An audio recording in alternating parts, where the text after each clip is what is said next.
প্রিয় শিক্ষার্থী, আশা করি সকলে ভালো আছো। আমরা দীর্ঘদিন পরে হাজির হয়েছি অষ্টম শ্রেণীর গণিত ক্লাস নিয়ে। আজকে আমরা অষ্টম শ্রেণীর ষষ্ঠ অধ্যায় সরল সমীকরণ অধ্যায় থেকে অঙ্ক করব, যেটাকে দুই চলক বিশিষ্ট সমীকরণ বলা হয়। যখন আমরা সরল সমীকরণগুলো দেখি, সাপোজ ধরুন এখানে লেখা আছে 2x + 3y = 5। এখানে x y গুলোকে বলা হয় চলক, যাদের মান আমরা বের করব। এদের সাথে যে সকল সংখ্যা বা অন্য কোনো ওয়ার্ড থাকবে ওগুলোকে বলা হবে সহগ। যারা সাথে থাকবে তারা হচ্ছে সহগ, আর যেটা শুধুমাত্র সংখ্যা থাকবে ওই সংখ্যাকে বলা হয় ধ্রুবপদ বা ধ্রুবক। যেহেতু এখানে চলক দুইটি মান বের করতে হবে, তাই এটাকে এই সরল সমীকরণকে বলা হয় দুই চলক বিশিষ্ট সমীকরণ। এই দুই চলক বিশিষ্ট সমীকরণের মধ্যে আমরা অষ্টম শ্রেণীতে শুধুমাত্র দুটি পদ্ধতিতে অঙ্ক দেখতে পাই। একটি হচ্ছে প্রতিস্থাপন, আরেকটি হচ্ছে অপনয়ন। আমরা আজকে ক্লাসে প্রতিস্থাপন বিষয় সম্পর্কে ধারণা দেব।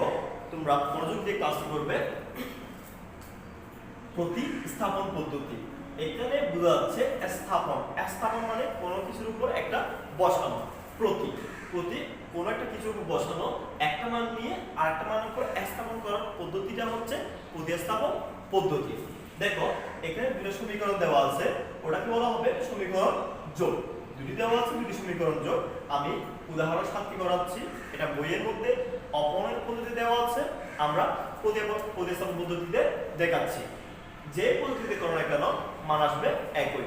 এখন বিষয় হচ্ছে পরীক্ষায় যদি আমাদেরকে শুধুমাত্র সমাধান সেট নির্ণয় করতে বলে বা সমাধান নির্ণয় করতে বলে, তখন আমরা যে কোনো পদ্ধতিতে করতে পারবো। যদি আমাদেরকে বলে অপনয়ন পদ্ধতি করো, তাহলে অপনয়ন পদ্ধতি দেখতে হবে। যদি বলা হয় প্রতিস্থাপন করো, প্রতিস্থাপন দেখতে হবে। এখানে অঙ্কটা ফ্যাক্ট করে, এখানে ফ্যাক্ট হচ্ছে আমাদের পদ্ধতিটা। যে পদ্ধতি দিবে ওই পদ্ধতিতে করতে হবে, কিন্তু উত্তর আসবে কি একই। যে পদ্ধতিতে করো না কেন উত্তর আসবে একই। আজকে আমরা এটাকে প্রতিস্থাপন পদ্ধতিতে দেখব। প্রথমে লিখব 1 নং সমীকরণ হতে পাই। 1 নং সমীকরণ আছে 5x - 3y = 9। এই সমীকরণ থেকে প্রথমে একটা কাল্পনিক মান বের করতে হবে। কাল্পনিক মান বলতে বোঝাচ্ছি যেখানে সরাসরি কোন সংখ্যার মান আসবে না। তাহলে দেখো আমরা x এর মান বের করব, x কে রেখে y কে ওপাশে নিয়ে যাব, যেখানে মান বের করা যাবে। তারপর আমরা কি করলাম, x কে রাখলাম, তাহলে এদিকে -3y ছিল, ওদিকে গিয়ে কি হলো +3y। তাহলে x এদিকে কি আছে, গুণ অবস্থায় আছে, এদিকে আসলে কি হবে, ভাগ হবে। তাহলে এখন এই x এর একটা কাল্পনিক মান বের হয়েছে, এটাকে আমরা সমীকরণ দিব 3 নং সমীকরণ। এখন আমরা যে x এর মানটা পেয়েছি এটা কোথায় বসাবো, 2 নং সমীকরণে বসাবো, ওই যে প্রতিস্থাপন। দেখো এখন x এর মান 2 নং সমীকরণে বসিয়ে পাই। এটা এক নঙ্গে বসানো যাবে না, কারণ আমরা এটা প্রত্যেকে বের করেছি, এক নং সমীকরণ থেকে বের করেছি। একটা সমীকরণের কাজ শুধুমাত্র একবার ব্যবহার করা যাবে। এখন আমরা 2 নঙ্গে বসাবো। আগে আমরা 2 নংটা বসাই, 3x - 5y = -1। তাহলে লক্ষ্য করো 3x * x, x এর মান কত, 9 + 3y / 5 - 5y = -1। তাহলে লক্ষ্য করো এখানে 3 × x, 3 × x এর মানটা বসাই দিলাম। উপর নিচ কাটাকাটি যাচ্ছে না। যদি উপর নিচ কাটাকাটি না যায়, তাহলে এটা দিয়ে উপরের যতগুলো সংখ্যা আছে প্রত্যেকটাকে গুণ করতে হবে। তাহলে আমরা গুণ করি, বা নিচে আছে 5, 3 দিয়ে গুণ করলে 3 9 27 27 প্লাস 3 3 9 9y। তারপর কত আছে -5y ইজ ইকুয়াল টু -1। এবার করো, এখন এটা ওদিক থেকে এদিকে নিয়ে যেতে পারবো না, কারণ এখানে একটা চিহ্ন আছে, আমরা এটা লসাগু নিতে হবে। তারপর লসাগুটা নিয়ে যোগ বিয়োগ থাকলে লসাগু হবে। লসাগু নিলে যেহেতু লসাগু নিলে আছে, উপরে যা আছে তা থেকে যাবে, যার নিচে কিছু থাকবে না, যার নিচে কোনো হর থাকবে না। লসাগু যেটা নিয়েছি তাকে দিয়ে সরাসরি গুণ, কারণ নিচে মনে মনে একটাকে 1 দিয়ে ভাগ করলে 5 বারে হবে, তা 5 দিয়ে গুণ। 25y minus 1। এবার দেখো এর দিকে নিয়ে গুণ করা যাবে। উপরে কত আছে 27, এটা প্লাস এটা মাইনাস, বড়কে মাইনাস, কারণ এটা y এটা y। 25 থেকে 9 চলে গেলে থাকে 16, 16y, 16 9 25, 16y দিকে -1, এটা গুণ করলে 5। এবার দেখো -16y সমান -5 প্লাস 27 ওদিকে চলে যাবে -27, তাহলে কত হয় -16y মাইনাস দুইটা যেহেতু মাইনাস যোগ হবে, 27 পাশে কত হয় 32। এবার খেয়াল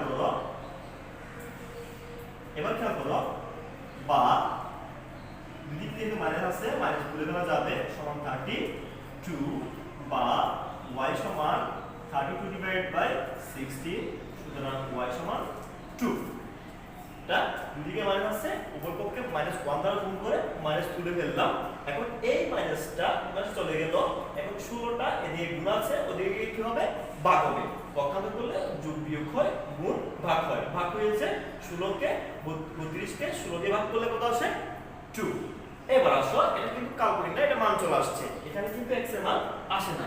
এখন আমরা x এর মান বের করতে হবে, তাই আমরা কি করব, এই y এর মানটা 3 নং সমীকরণে বসাবো। 1 নং বা 2 নং আর বসানো যাবে না, যেহেতু আমরা এদের কাজটা করে ফেলেছি। তাহলে এবার দেখো, এখন আমরা এটা কোথায় করব, 2 নং সমীকরণ 3 নং সমীকরণে বসাবো। আমরা লিখব আবার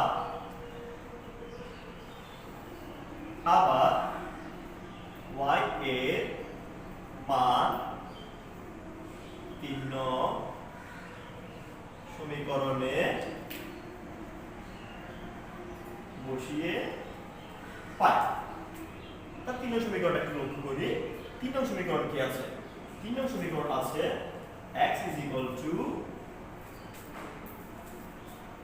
9 plus 5y divided by 5. 9 plus 3 into 2. 2 কেন? ওই যে y এর মান 2 বসেছে। তাহলে কি দাঁড়ায়? 9 plus 6 উপরে 15 নিচে 5 সমান 3। 3 5 15। তাহলে আমরা x এর মানও পাইলাম, y এর মানও পাইলাম। যেহেতু এখানে x আছে, তাহলে প্রত্যেক লাইনে x লিখতে হচ্ছে না, কারণ এটা উপর থেকে কোনো চেঞ্জ হয়নি। এখন লিখব নির্ণেয় সমাধান xy সমান 3 2। xy সমান 3 2। প্রথমে x এর বসাচ্ছি, তাই প্রথমে x এর মান y এর মান, এটা প্রতিস্থাপন। আমরা এরপরে অনুশীলনী থেকে আমরা অনুশীলন থেকে একটা অঙ্ক করব। আমরা অনুশীলনের 8 নম্বর অঙ্কটা একটু দেখি। যেহেতু আমরা একটা সংখ্যা দিয়ে করেছি, এবার আমরা a b দিয়ে করি। এখানে দেখো, এখানে আছে লিখেছি আমরা নম্বর অঙ্কে কত সমীকরণ জোট ax by is equal to ab, bx minus ay is equal to ab। তাহলে আমরা আগের মতো করি, 1 নং সমীকরণ হতে পাই। দেখি 1 নং কি আছে, ab। তাহলে আমরা এই আগের মতো কাজ করব, ab প্লাস by।